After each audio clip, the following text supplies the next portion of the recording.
नमस्कार प्यारे बच्चों, स्वागत है आपका अपने YouTube channel NCERT study point पे।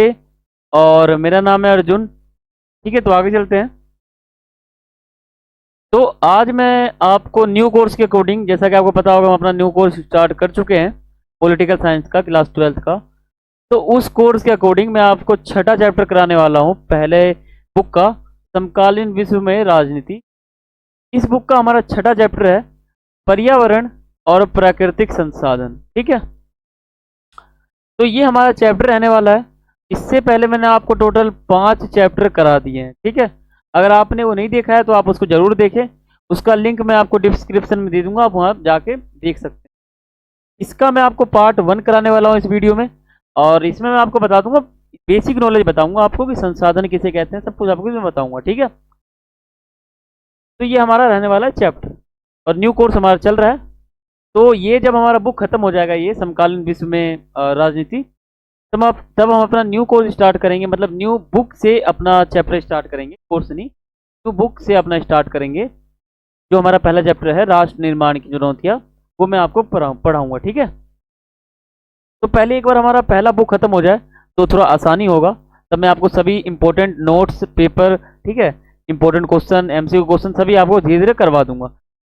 ठीक है, तो शुरू करते हैं अपना ये चैप्टर, इसका पार्ट 1।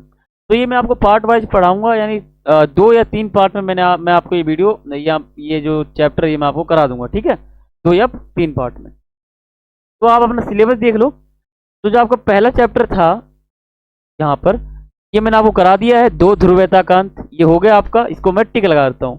दूसरा मैंने आपको करा दिया है, तीसरा करा दिया, चौथा करा दिया और 5वां करा दिया। तो अब हम इस बुक के, यानी समकालीन विश्व में राजनीति, इस बुक के हम छठे अध्याय पे पहुंच गए हैं, जिसका नाम है पर्यावरण और प्राकृतिक संसाधन। ठीक है, तो इसमें आपको टॉपिक क्या क्या रहने वाला है बोर्ड एग्जाम के अकॉर्डिंग? वो रहने वाला है आपका कि पर्यावरण संबंधी जो चिंताएं हैं, वो है आपका टॉपिक। ग्लोबल कार्बन, ये आपका है। सामान्य लेकिन विभेदी उत्तरदायित्व भारत का, पर्यावरण के मुद्दे, ठीक है, रुख, पर्यावरण आंदोलन, भू संसाधनों की राजनीति, मूल निवासियों के अधिकार, ये आपके टॉपिक रह जाते हैं इस चैप्टर में। तो मैं आपको इसमें 2-3 टॉपिक करा दूंगा। ये बहुत ही इंपॉर्टेंट चैप्टर है, आप इसको समझें। ठीक है, और कई बच्चे तो ये सोचेंगे कि सर आप हमें ज्योग्राफी पढ़ा रहे हो, लेकिन नहीं, मैं आपको ज्योग्राफी नहीं पढ़ा रहा हूँ। मैं आपको ये चैप्टर जो है पॉलिटिकल साइंस का करवा रहा हूँ। ठीक है, और ये जो चैप्टर आपका है मैं आगे बताता हूँ। चलो ठीक है, और आपका कोई सवाल हो तो आप मुझे इंस्टाग्राम पर मैसेज करके पूछ सकते हो। वहाँ पे आप मुझे फॉलो करना ना भूलें। और यहाँ पे आप नीचे लिंक देख सकते हो, ये मेरे इंस्टाग्राम प्रोफाइल पे आपको दिखेगा। यहाँ पे आप जब क्लिक करोगे तो आप सीधे आप मेरे यूट्यूब चैनल पे पहुँच जाओगे। ठीक है, तो आप मुझे फॉलो करें और आप नीचे मुझसे पर्सनली पूछ सकते हैं। ठीक है, तो चलते हैं आगे। और आपने टेलीग्राम ग्रुप को ज्वाइन नहीं किया तो आप उस टेलीग्राम ग्रुप को ज्वाइन करें। हमारा जो ग्रुप है उसका नाम है A.K स्टडी पॉइंट। आप जब टेलीग्राम ग्रुप पर जाएंगे, यहाँ पे आप सर्च करेंगे तो हमारा जो ग्रुप है वो ऊपर ओपन हो जाएगा। देखो, अब ये फोटो जो आपको दिख रहा है, ये वाला फोटो है, ये फोटो आपको यहाँ देखने को मिलेगा। आप इस पर जब क्लिक करोगे तो नीचे आपको एक ऑप्शन मिलेगा ज्वाइन का, तो आप वहाँ पे ज्वाइन हो जाना। ठीक है, यहाँ पे आपको इंपॉर्टेंट नोट्स सब मिल जाते हैं। तो पहले मैं आपको बता दूं, जो ये चैप्टर आपका है पर्यावरण तथा प्राकृतिक संसाधन, तो ये जो चैप्टर है ये आपके पॉलिटिकल साइंस में क्यों डाला गया है? आपको पता होगा ये ज्योग्राफी का टॉपिक है, लेकिन आपको पॉलिटिकल साइंस में पढ़ाया जा रहा है, ऐसा क्यों है? आपने सोचा कभी? देखो, ये पॉलिटिकल साइंस का टॉपिक क्यों बना है? तो आप जानते होंगे जो पर्यावरण हमारा है वो अभी बहुत दूषित हो चुका है। ग्लोबल वार्मिंग है, ठीक है, पर्यावरण का संकट है। अभी इतने सारे जब परेशानी हमारे पर्यावरण में है, तो ये कहीं ना कहीं हमारे राजनीति का टॉपिक बन जाता है।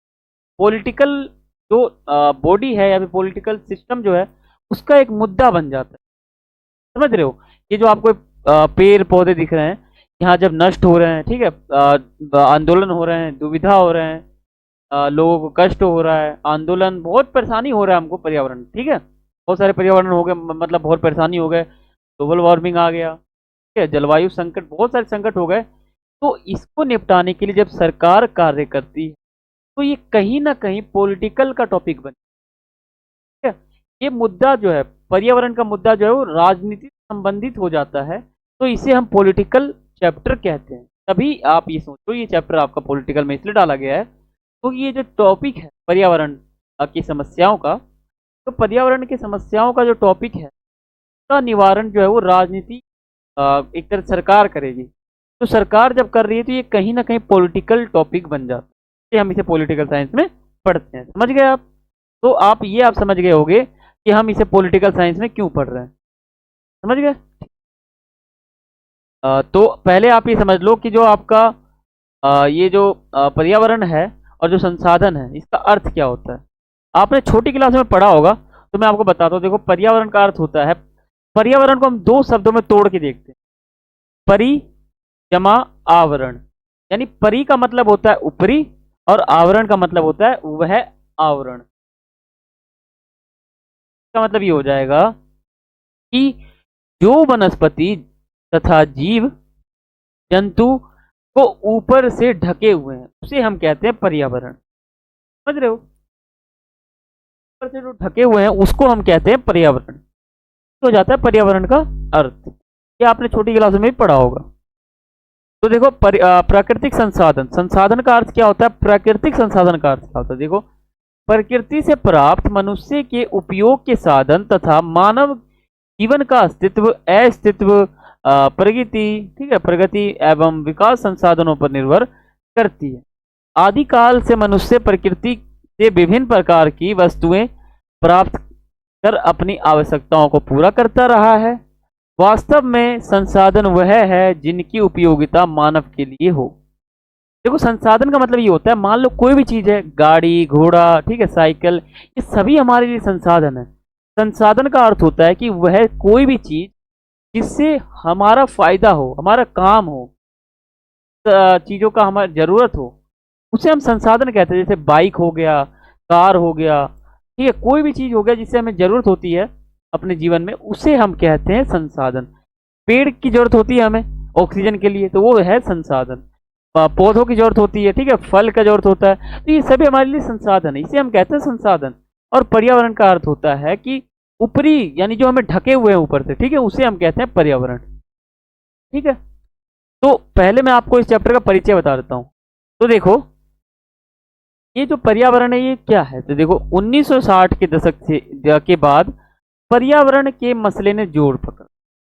क्या होता था कि जो 1960 से पहले का जो समय था, उससे पहले इसको कोई मुद्दा माना नहीं जाता था, इसे कोई मुद्दा ही नहीं माना जाता था।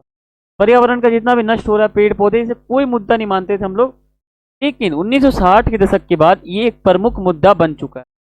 अब ये एक ऐसा मुद्दा बन चुका है कि अब विश्व के लगभग सभी देश पर्यावरण के इस मुद्दे पर बात करने के लिए तैयार हैं।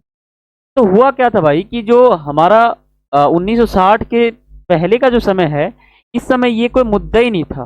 1960 के बाद से जो है ये मुद्दा बन चुका है। ठीक है, इससे पहले इसको मुद्दा नहीं माना जाता था। समझ रहे हो? तो ये है। तो देखो, पहले आप समझो कि जो हमारा पर्यावरण है ये इतना दूषित हो रहा है, बहुत दूषित हो रहा है आज के ज़माने में। तो आज देखोगे आप, ग्लोबल वार्मिंग है, ठीक है, बहुत प्रॉब्लम है आजकल। तो पहले आप ये देखो कि जो पर्यावरण के विभिन्न समस्याएं कौन कौन से हैं। तो एक मिनट, आप पहले ये समझ लो कि जो पर्यावरण की जो समस्याएं हैं ये कौन कौन से हैं। तो अगर आप समस्या के ऊपर जाओगे तो बहुत सारी समस्याएं, आपको मैं गिनवा नहीं सकता, लेकिन मैं आपके लिए कुछ कुछ समस्याएं यहाँ पे लिख रखा है मैंने, तो आप उस समस्याओं को ध्यान रखो। तो पहला आपका समस्या हो जाएगा कि अपने कृषि योग्य भूमि जो है हमारा घट रहा है।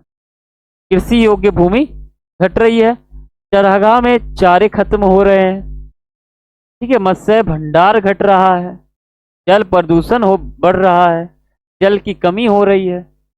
ये जो है हमारे कहीं ना कहीं एक समस्या बन जाती है। देखो, कृषि योग्य जो हमारी भूमि है वो कहीं ना कहीं अब खत्म हो रही है। देख लो, ये पूरा भूमि खत्म हो रहा है, कृषि योग्य भूमि अब बचा ही नहीं है। चरागाह में जो चारे खत्म हो रहे हैं, ठीक है, मत्स्य भंडार घट रहा है, जल प्रदूषण भी आपको पता होगा बढ़ रहा है, जिसके कारण ग्लोबल वार्मिंग हो रहा है, बहुत परेशानी हो रही है, जल की कमी भी हो रही है, आप देख रहे होगे तो, है ना। ये हमारे कहीं ना कहीं बहुत बार प्रॉब्लम बन जाता है, आप ये समझोगे तो। ठीक है, तो चलो आगे चलते हैं। देखो, कुछ और भी परेशानी, जैसे खाद्य उत्पादन में कमी हो रही है ना। विकासशील देशों में पीने का स्वच्छ पानी भी नहीं है, वनों की अंधाधुंध कटाई हो रही है, जैव विविधता को बहुत हानि हो रही है, ओजोन परत में छेद भी हो रहा है ना। ये बहुत ही एकदम हाई, बहुत परेशानी वाला टॉपिक है। देखो खाद्य जो उत्पादन है, खाने का जो हमारा उत्पादन है वो कम हो रहा है, क्योंकि मान लो फसल नहीं उगेंगे तो सब्जियां नहीं होंगी तो हम खा नहीं पाएंगे। विकासशील देशों में पीने का स्वच्छ पानी भी नहीं है, ठीक है। ये सभी जो हमारी परेशानी है, ये सभी हमारी परेशानी पर्यावरण से जुड़ा हुआ है, ठीक है।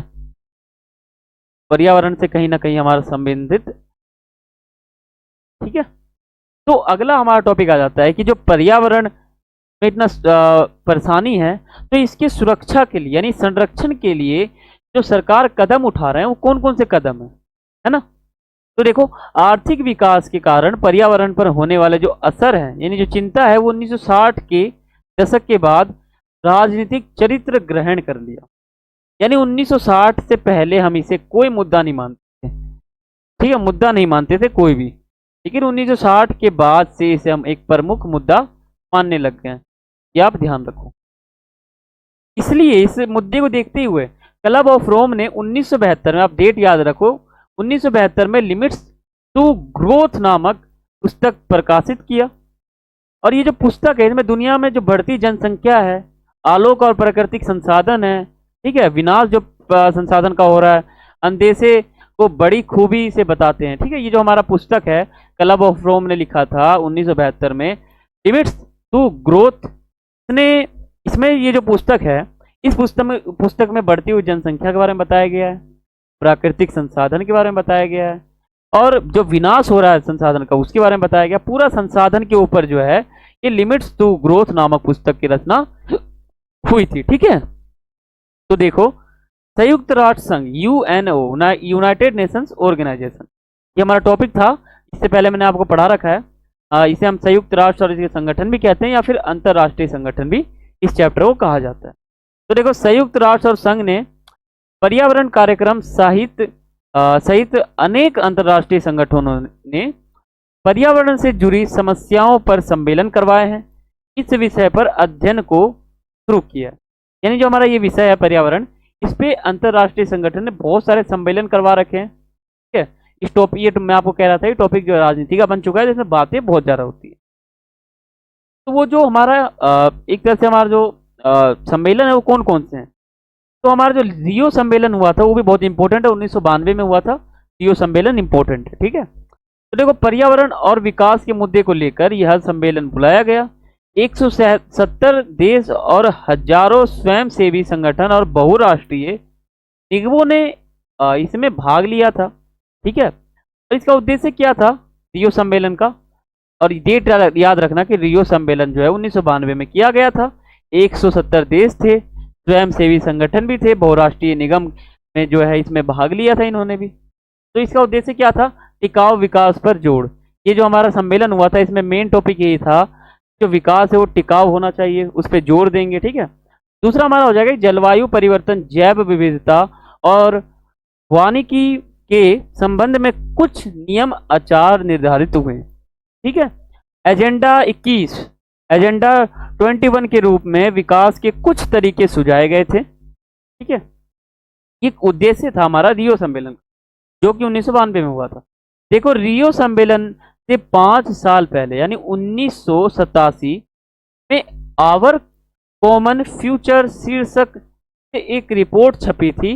रिपोर्ट में बताया गया था कि जो आर्थिक विकास है, आर्थिक विकास के चालू तौर तरीके आगे चलकर टिकाऊ साबित नहीं होंगे, है ना। देखो, 5 साल पहले 1987 बात कर रहा हूं मैं, आवर कॉमन फ्यूचर शीर्षक ने एक रिपोर्ट छापी थी। उस रिपोर्ट में क्या बताया था, कि जो आर्थिक विकास है वो जो अभी हो रहा है चालू तौर तरीके से, तो वो आगे चलकर एक टिकाऊ नहीं होगा, साबित नहीं होगा एक टिकाऊ, ठीक है। विकास हमारा हो रहा है। तो ये हमारा पार्ट 1 था। चैप्टर आपको मैंने बताया पर्यावरण और प्राकृतिक संसाधन, है ना, पर्यावरण और प्राकृतिक संसाधन। तो ये हमारा पार्ट 1 था, और इस पार्ट 1 में मैंने आपको बेसिक नॉलेज दी है तो इससे आगे हमारा पार्ट सेकंड आएगा, थर्ड आएगा, इसमें मैं आपको पूरा चैप्टर करा दूंगा। आप पार्ट वाइज पढ़ोगे तो आपको बिल्कुल समझ में आएगा, बिल्कुल डीप समझ में आएगा। इससे पहले भी चैप्टर मैंने बनाया था, वो डिस्क्रिप्शन में दे दूंगा आपको, ठीक है।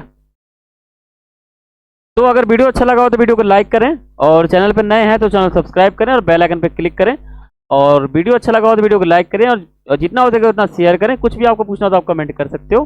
तो मिलते हैं अगली वीडियो में, तब तक के लिए सभी को थैंक्स फॉर वॉचिंग। जय हिंद, जय भारत।